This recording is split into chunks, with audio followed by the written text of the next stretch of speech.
This is unbelievable quality from these two.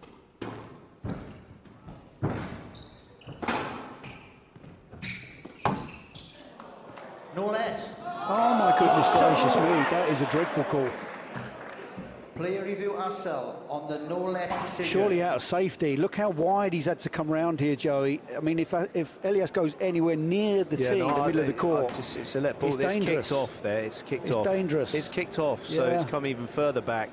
Yeah. So for me, it's just a let ball, because imagine if he was to want to hit that and back Elias down the backhand side. I mean, it's just a safety decision. That's poor. A very controversial no-let decision. I will explain the referee's opinion and contrast that with the rules.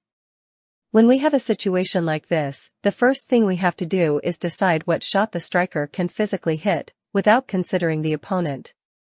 Given how close the ball is to the back wall and Asal's stance, I think it's very unlikely that he would hit the ball in Diego's direction. However, it is physically possible. Asal would probably hit Diego. That would be a stroke according to the rules.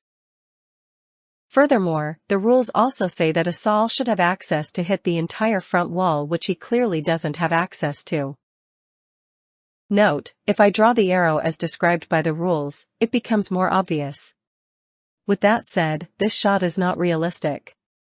We definitely need a modern update of this rule if we are not going to enforce it as it's currently written.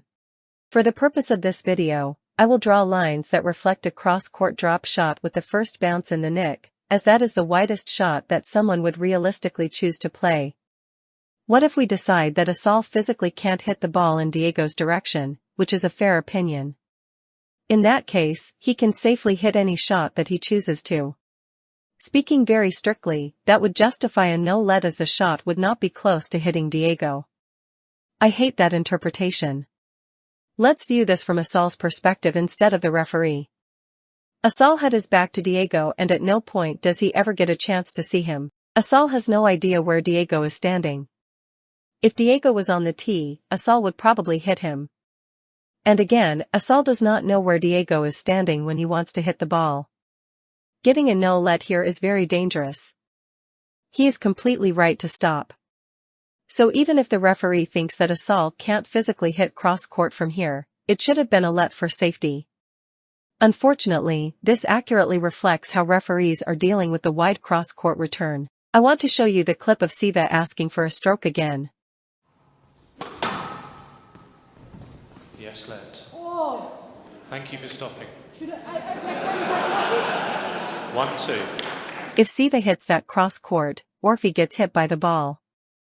The referee thanks Siva for not hitting the shot, but Siva only gets a let ball. Why is that not a stroke? If Siva hits Orfi with the ball, it would guarantee a stroke. That's what Macon did to Asal.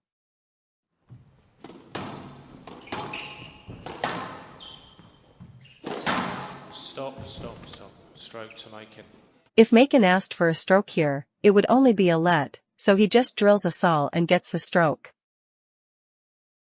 What about this clip of Bryant? If Bryant hits this and it hits Asal, it's a stroke. Yes, let. 7-all.